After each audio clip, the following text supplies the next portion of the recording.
जय श्री श्याम सभी श्याम प्रेमियों को। मेरा नाम सुनील पाटीदार, मैं रहने वाला हूँ रतलाम ज़िला एमपी।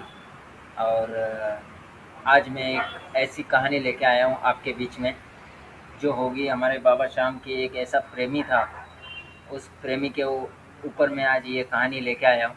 ये कहानी सिर्फ एक कहानी नहीं है, ये सिर्फ एक कहानी का एक वो मसला नहीं है कि आपको सिर्फ मैं कहानी सुनाने जा रहा हूँ। ये कहानी है सच्ची घटना पे आधारित, जिसको आप सुनोगे तो आपको भी काफ़ी आनंद आएगा। और इसी कहानी के साथ आपको भी हमारे बाबा श्याम के दर्शन भी होंगे, और थोड़ा बहुत आपके मन में भी हमारे बाबा श्याम के लिए कुछ प्रेरणा जाग जाएगी। तो मैं तो बस इतना ही कहना चाहता हूँ। कहानी को आगे बढ़ाने से पहले आपको मैं बता देना चाहता हूँ, मैं कर रहा हूँ भारत की 12 ज्योतिर्लिंग एवं 4 धाम की पैदल यात्रा, जिसमें आज मेरे को 173 दिन हुए। और अब 173 दिन के बाद मैं जा रहा हूँ मेरी छठी मतलब 5 ज्योतिर्लिंग तो हो चुकी है: उज्जैन, ओमकारेश्वर, सोमनाथ, नागेश्वरम, द्वारका और अपना त्र्यंबकेश्वर। अब मैं जा रहा हूँ यहाँ से अपने कृष्णेश्वर, जो कि मेरी है छठी छठी ज्योतिर्लिंग। उसी में आपको मैं बताना चाहता हूँ कि हार तो कभी मानना नहीं चाहिए, क्योंकि कहते हैं ना कि जब महादेव का हाथ और आपका साथ होता है ना, तो आदमी चाहे कितना भी कुछ भी कर ले, उसको कोई फ़र्क नहीं पड़ता। चाहे वो कैसे भी चल सकता है या कैसे भी यात्रा करता हो, तो उसको कोई फ़र्क नहीं पड़ता है। तो उसी एक कहानी थी बस, कि जब से बाबा से प्रेम किया, एक समय वो ऐसा था कि हम जानते भी नहीं थे कि ये कौन है, और ये इनका मुख्य स्थान कहाँ पे है, क्या है, ऐसा कुछ भी नहीं था। और वो लड़का, जिस लड़के की आपको कहानी सुना रहा हूँ, उसका मैं नाम पता भी बताऊंगा बाद में। और आज आपको इसी कहानी के माध्यम से मैं बताता हूँ कि भाई, जब एक समय वो था जब पूरा दिन मेहनत मजदूरी करते हुए, वो हमेशा मेहनत मजदूरी करते करते वो सपना देखता था कि भाई कब मैं भी आगे बढ़ूँ।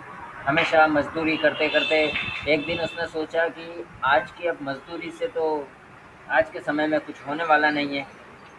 फिर भी कोशिश किया, मजदूरी किया, मजदूरी करते करते पैसे कमाए। पहले उसने पैसे का व्यस्त अपने जितने भी कमाता था, उसका कमाने के ज़रिए उसने इकट्ठा किया। इकट्ठा करने के बाद क्या किया कि एक छोटी सी दुकान डाली उसने, तस्वीर बनाने की। तो कांच तस्वीर का काम करता था। कांच तस्वीर का काम करते करते उसने धीरे धीरे अपना कारोबार थोड़ा बड़ा किया। एल्यूमिनियम सेक्शन वगैरह का काम चालू किया। एल्यूमिनियम सेक्शन का काम चालू करने के बाद एक दौर वो ऐसा आया कि दुकान भी अच्छी चलने लगी, सब कुछ अच्छा, मान सम्मान सब कुछ बहुत बढ़िया होने लगा उसके साथ में। पर पता नहीं समय को कुछ और मंजूर था। तो भाई वो क्या, समय को ऐसा कुछ और मंजूर था, तो वो समय के साथ साथ समझ नहीं पाया कि भाई उसको करना क्या है। तो मैं उसी प्रकार से आपको बताना चाहता हूँ कि जब अच्छा खासा कमाने लग गया, तो फिर धीरे धीरे उससे क्या हुआ, लॉकडाउन। सबको पता है कि लॉकडाउन के समय का बहुत ही खतरनाक दृश्य था। तो उसने क्या किया, पहले छोटा बिजनेस करते करते एक बड़ी दुकान ले ली। बड़ी दुकान लेने के बाद क्या किया कि कम से कम 9,000 रुपया महीना किराया, गांव की एक दुकान थी, 9,000 रुपये महीना किराया की दुकान रखी उसने।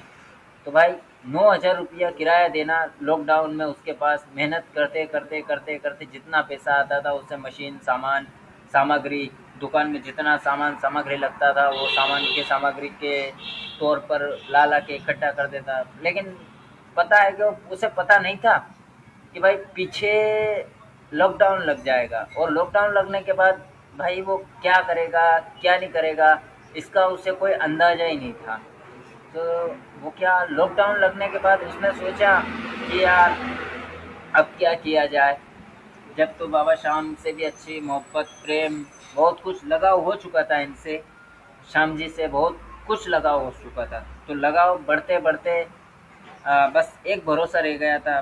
पर बोलते हैं ना कि यार, किराया निकालने के लिए, दुकान का किराया निकालने के लिए आदमी को कुछ ना कुछ तो करना पड़ेगा। तो उसने क्या किया, कि एक लॉकडाउन के टाइम पे नुकसान होने के बाद वो जो आजकल की बहुत ही हमारी पीढ़ी, हमारे जैसे भाई शॉर्टकट रास्ते बहुत अपनाते हैं, तो भैया वो शॉर्टकट रास्ता ऐसा था कि एक मोबाइल पे वो गेम, ऑनलाइन गेम वगैरह प्लेटफार्म चल गए थे, तो उसमें उसने क्या किया कि यार बोला कि यार चलो अपन भी वो गेम खेल लेते हैं, तो 300 रुपये या तो कम से कम निकाल लेंगे तो अपना दुकान का भाड़ा निकल जाएगा। उसने आगे का अच्छा देखा, क्योंकि बचपन से मेहनत मजदूरी करके कुछ उसने आगे बढ़ाया, लेकिन पता नहीं कब वो उस दलदल में घुसता गया, कुछ पता ही नहीं चला। दलदल में घुसता ही गया, कुछ भी पता नहीं चला। वो धीरे धीरे धीरे धीरे धीरे धीरे सारी दुकान जायदाद उसका जितना भी था सब कुछ उसमें मिटा डाला उसने। अब फिर भी भरोसा नहीं छोड़ा, तो फिर क्या हुआ, फिर जब सोचा कि अब क्या किया जाए, तो बाबा शाम का उसने पल्ला पकड़ा। बाबा शाम का पल्ला पकड़ा, तो अब बाबा शाम के पास में जाने के लिए भी उसके पास पैसा नहीं, लेकिन बोलते हैं ना, उसको विश्वास था कि शाम आएगा और कुछ ना कुछ तो ऐसा करेगा ताकि अपनी आगे की ज़िंदगी अच्छे से गुजार सके या कुछ कर सके। तो भाई उसने सोचा कि अब क्या किया जाए, तो बताता हूँ आपको कि एक रतलाम, हमारे उधर ही रतलाम जो पड़ता है, वो रतलाम स्टेशन पे जाके बैठ गया। अब ना तो जेब में पैसे भी नहीं, ताकि उसको वहाँ जाने के लिए पैसे भी नहीं कि यार बाबा शाम के द्वार पर चला जाए, क्योंकि सुना है कि हारे का सहारा बाबा शाम हमारा, जो भी हार जाता है और इनके दर पे जाके अगर मत्था टेक देता है तो समझ लो कि उसकी नैया पार ही हो जाती है। बस उसी भरोसे बस वो निकल गया। अब निकला तो रतलाम स्टेशन पे जाके बैठा, वहाँ जाके बैठा तो अब पैसा है ही नहीं जेब में, अब जाए तो कैसे जाए। ट्रेन का टिकट भी कटवाने के लिए उसने ऐसा क्या किया होगा पता नहीं।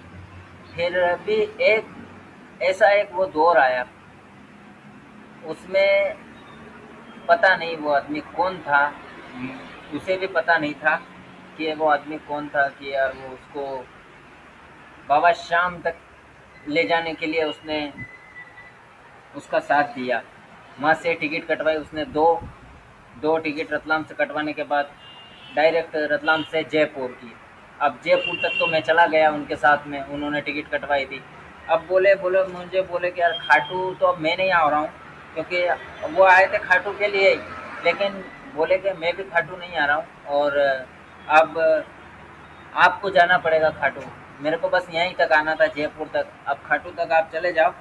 तो मैंने सोचा यार भैया मैं यहाँ से कैसे जाऊँगा, मेरे पास तो टिकट के लिए पैसा नहीं है। मेरे दोस्त ने ऐसा बोला कि मेरे पास तो टिकट के लिए पैसा नहीं है, मैं जाऊँ तो कैसे जाऊँगा वहाँ। तो उन्होंने बोला, जो साथ में आए थे उन्होंने बोला कि आप जयपुर से भी आपको मैं टिकट करवा के देता हूँ, यहाँ से भी आप वहाँ तक चले जाना आराम से खाटू तक। लेकिन अब पता नहीं, चलो वहाँ से भी उसने खाटू तक की टिकट करवा के, उन्होंने भाई साहब ने वहाँ तक खाटू की टिकट करवा दी। और जैसे ही मेरा दोस्त खाटू पहुँचा, खाटू जाके दर्शन किया, कम से कम डेढ़ दो दो घंटा मान लो, 2 घंटे में उसके दर्शन हुए बाबा के। और दर्शन होते ही वो पता नहीं कौन सी मंजिल में घूम गया है। बाबा शाम का इतना प्रेम मिला उसे कि पता नहीं उसका इतना मजबूर या जितनी गरीब थी सब कुछ था, सब कुछ उसने छोड़ दिया और अपनी बाबा शाम की भक्ति में अच्छे से मगन हो गया। बाकी ये पार्ट में, बाकी की कहानी इसी की मैं लाऊंगा पार्ट नंबर 2 में। आज के लिए बस इतना ही, और आपको आशा करता हूँ कि ये कहानी आपको अच्छी लगी होगी, कहीं ना कहीं आपके दिल को भी छूने की प्रयास किया होगा इसने।